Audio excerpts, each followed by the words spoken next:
बिस्मिल्लाहिर्रहमानिर्रहीम। अस्सलाम वालेकुम। मैं हूँ अक्सा नाज, आप देख रहे हैं मेरा YouTube channel inside New Zealand. North Karachi में 7 साला सारिम को बड़ी ही बेदर्दी से कत्ल करके और पानी की टैंकी में फेंक दिया गया। बच्चा 11 रोज तक लापता रहा और उसके बाद उसके वालिदैन एहतजाज करते रहे, पुलिस के साथ मिन्नत समाजत करते रहे कि जो मुल्हिका उनके करीबी फ्लैट्स हैं उन्हें चेक कर लिया जाए, लेकिन पुलिस ने भी कान नहीं धरा और फिर बच्चे की डेड बॉडी मिलती है। सेम उसी टाइम पे जब बिजली बंद होती है बच्चे को अगवा किया जाता है, और जब बिजली बंद होती है तब भी बच्चे की डेड बॉडी को जो पानी का टैंक है उसमें फेंका जाता है। ये खबरें पहले भी आपसे शेयर की जा चुकी हैं, जो डिटेल्स हैं। अब इसमें कुछ नई चीजें सामने आई हैं। एक तो इस हवाले से एक बड़ी ही अफसोसनाक खबर ये है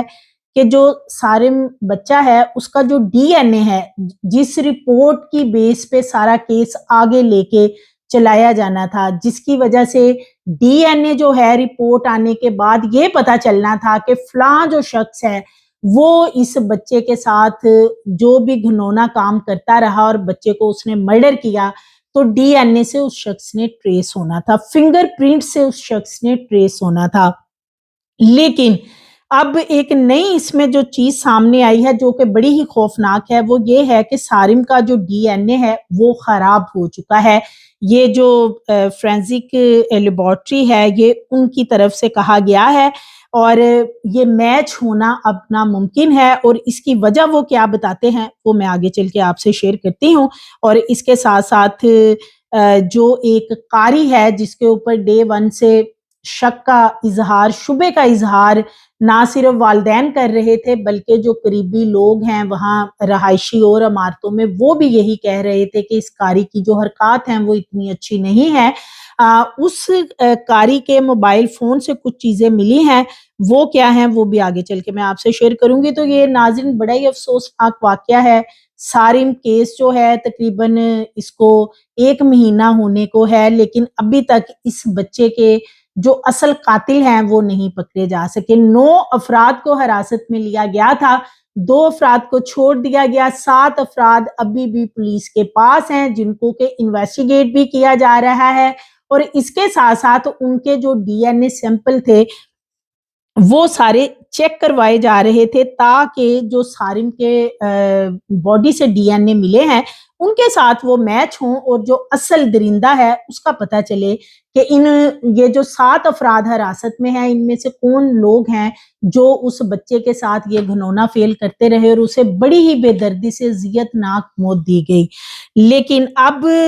ये सामने आ रही है चीज के पुलिस के जो हुकाम हैं वो कहते हैं कि सारिम का जो डीएनए है वो खराब हो चुका है, और खराब क्यों हुआ है वो ये वजह बताई जा रही है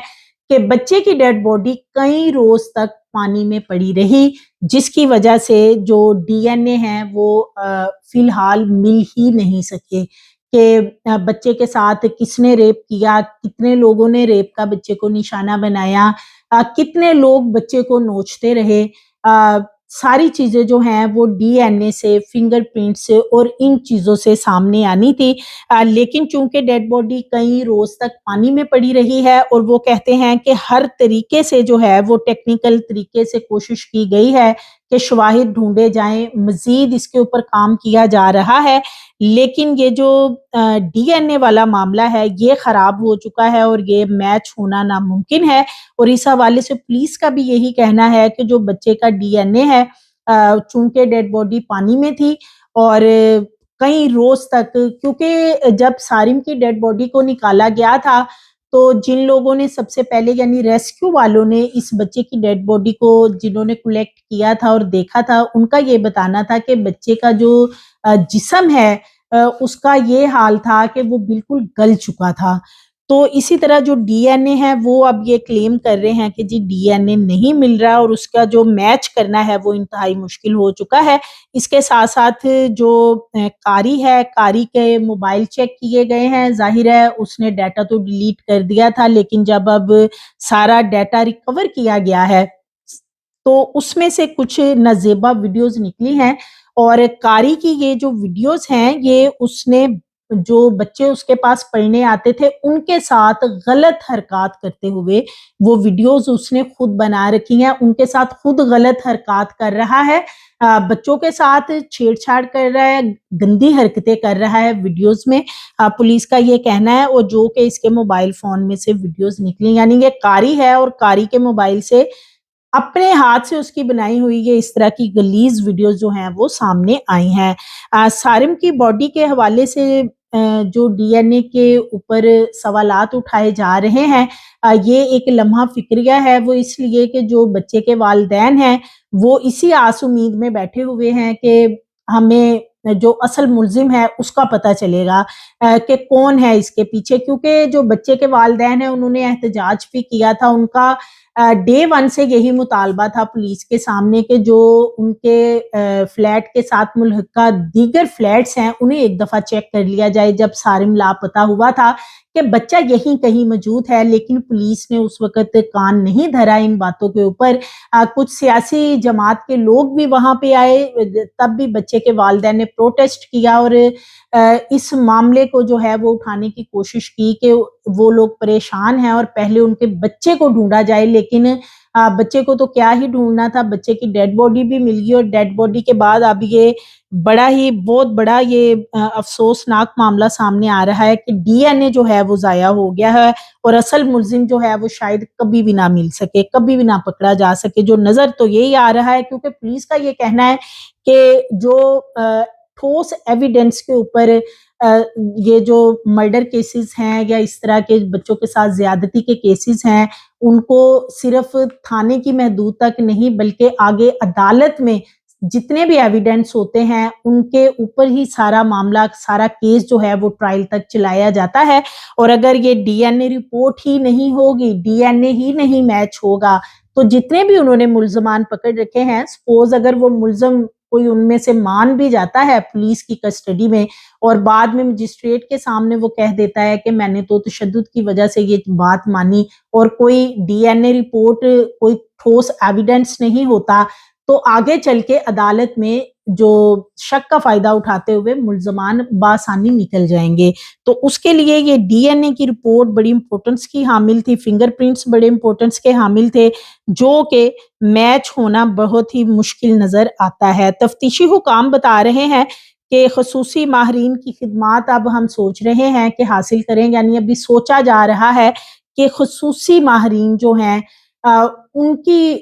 کوئی خدمات اس حوالے سے حاصل کی جائیں کہ کوئی کسی طریقے سے کوئی ایک جگہ سے ہی ڈی این اے میچ ہو سکے، بچے کے جو کپڑے ہیں کپڑوں کے اوپر جو ہے وہ مختلف سراغ لگانے کی کوشش کی جا رہی کہ کوئی کسی ایک کا ڈی این اے، لیکن ابھی تک فی الحال اس حوالے سے کوئی بھی پیش رفت نہیں ہے اس کیس میں، اور ایس ایس پی سینٹرل بھی 2 روز پہلے سارم کے گھر بھی گئے تھے، اس کے والدین سے ملے تھے، جائے وقوع کا انہوں نے دورہ کیا تھا اور وہاں جو سارم کے والدین ہیں انہیں یہ کہا تھا کہ وہ ملزمان تک پہنچ چکے ہیں اور ان کو اہم شواہد بھی مل گئے ہیں، وہ اس پہ کام کر رہے ہیں اور جلد جو ہے وہ ملزم کٹہرے میں لائے جائیں گے۔ لیکن دوسری طرف جو اس وقت اس کیس کی اگر ہم صورتحال دیکھتے ہیں کہ جس کے اوپر یہ کیس ابھی تک رکا ہوا تھا کہ ڈی این اے رپورٹ آئے گی اور یہ جو ملزمان پکڑ رکھے ہیں ان میں سے کسی کے ساتھ کہ اگر ڈی این اے میچ ہوتا ہے تو اصل ملزم جو ہے وہ پکڑا جائے گا، تو ملزم کافی شاطر اور چلاک نظر آتا ہے کہ بچے کو اتنے دن اس نے اپنے پاس بھی رکھا، اس کے بعد بچے کو زیادتی کا نشانہ بھی بنایا گیا، پھر بچے کی ڈیڈ باڈی کو بڑے ہی طریقے سے پانی کے ٹینک میں پھینک دیا گیا اور وہ کئی روز تک ڈیڈ باڈی وہاں پڑی رہی ہے، جس کی وجہ سے ڈی این اے اور دیگر جو چیزیں ہیں ان کو فی الحال ٹریس کرنا جو ہے وہ ابھی نظر نہیں آ رہا۔ اس کے ساتھ ساتھ اب اس میں جو مزید کیمیائی اجزاء وغیرہ کی رپورٹس ہیں ان کا انتظار کیا جا رہا ہے، اور بچہ جب غائب ہوا تھا تو اس وقت بھی وہاں پہ بجلی نہیں تھی، اور جب بچے کی ڈیڈ باڈی ملی تب بھی وہاں پہ بجلی نہیں تھی، اور یہی وہ چیزیں ہیں جو بتاتی ہیں کہ یہ وہیں کا ہی کوئی رہائشی بندہ ہے جس کو یہ پتا ہے، ٹائمنگز کا پتا ہے کہ اس ٹائم پہ لائٹ بند ہوگی اور جو ایک سی سی ٹی وی کیمرہ لگا ہوا ہے وہ بھی کام نہیں کرے گا، उस पूरे एरिया में और कोई सीसीटीवी कैमरा नहीं है, बच्चे की और कहीं भी नकलो हरकत नहीं देखी गई, मास वाए उसी एरिया के जहाँ पे बच्चे के वालिदैन डे 1 से क्लेम करते रहे थे। लेकिन उस वक़्त पुलिस ने कोई फुर्ती नहीं दिखाई और ना शायद पुलिस ने पहले दिन फुर्ती दिखाई होती तो वो बच्चा ज़िंदा हालत में मिल जाता। लेकिन उस वक़्त किसी जगह पे प्रॉपर चेक नहीं किया गया और ये जो कारी है, कारी के ऊपर जो वहाँ के दीगर अहले इलाका हैं वो भी शुकूक-ओ-शुबहात का इज़हार कर चुके हैं कि कारी की हरकत इतनी अच्छी नहीं है। लेकिन इसके बावजूद इस कारी को तब्दील नहीं किया गया और अब इसके मोबाइल से किसी एक बच्चे के साथ नहीं, कई बच्चों के साथ नज़ेबा वीडियोज़ जो हैं वो सामने आ चुकी हैं कि जो ये खुद बना रहा है बच्चों के साथ गलीज़ हरकत करते हुए। तो कारी का ये हाल है और इसके लिए अब पुलिस जो है डीएनए का मामला इस वक़्त उसी तरह सर्द खाने में पड़ा हुआ नज़र आ रहा है क्योंकि जब तक ये डीएनए रिपोर्ट ही मुकम्मल नहीं होगी तो तब तक फिर जो असल मुल्ज़िम है वो कैसे सामने आएगा। और अगर सपोज़ पुलिस ड्यूरिंग इन्वेस्टिगेशन ये तशद्दुद से या एक रवायती तरीका अपनाते हुए भी मनवा लेती है किसी मुल्ज़िम को कि उसने ये सब कुछ किया है और वो जाके अदालत में कोई डीएनए रिपोर्ट, कोई ठोस एविडेंस नहीं होता और वो भी मुकर जाता है तो वो आराम से इस केस में से निकल जाएगा। सो इसके लिए जो है वो जदीद बुनियादों पे एक तो इन्वेस्टिगेशन इस मामले की करनी बहुत ज़रूरी है। दूसरा इसका ये जो डीएनए वाला मामला है वो जिस तरीके से भी हल हो सकता है उसे किया जाना बहुत ज़रूरी है ताकि इस बच्चे के साथ जो दरिंदगी करने वाले लोग हैं एटलीस्ट उनका पता चल सके कि वो है कौन क्योंकि इस बच्चे को जहाँ पे फेंका गया था कत्ल करने के बाद वहाँ से सारिम की बॉल और कैप जो है वो भी मिली थी और साथ में एक रस्सी भी मिली थी। इसके अलावा इसमें जो मुल्ज़मान पकड़े गए हैं उनको पुलिस अपने तौर पे जो इन्वेस्टिगेशन करनी है वो तो पुलिस कर रही है लेकिन अभी तक जो पुलिस के ज़राए हैं वो बताते हैं कि जो मुल्ज़मान इन्होंने अरेस्ट कर रखे हैं उनमें से अभी कोई मुल्ज़म जो है वो अपने तौर पे नहीं माना यानी उसने एतराफ़े जुर्म नहीं किया कि उसने सारिम के साथ ये सब कुछ किया है और पुलिस हाथ पे हाथ धरे सिर्फ़ और सिर्फ़ डीएनए का वेट कर रही थी कि एक दफ़ा डीएनए आएगा तो मुल्ज़म खुद ही हमारे सामने आ जाएगा और वहाँ से भी अब मायूसी जो है वो सामने आने लगी है जो कि इंतहाई अफ़सोसनाक अमल है। सो मज़ीद वीडियोज़ के लिए चैनल को सब्सक्राइब करें, लाइक करें, बेल आइकन को प्रेस करें ताकि आने वाली वीडियोज़ आपको मिलती रहें।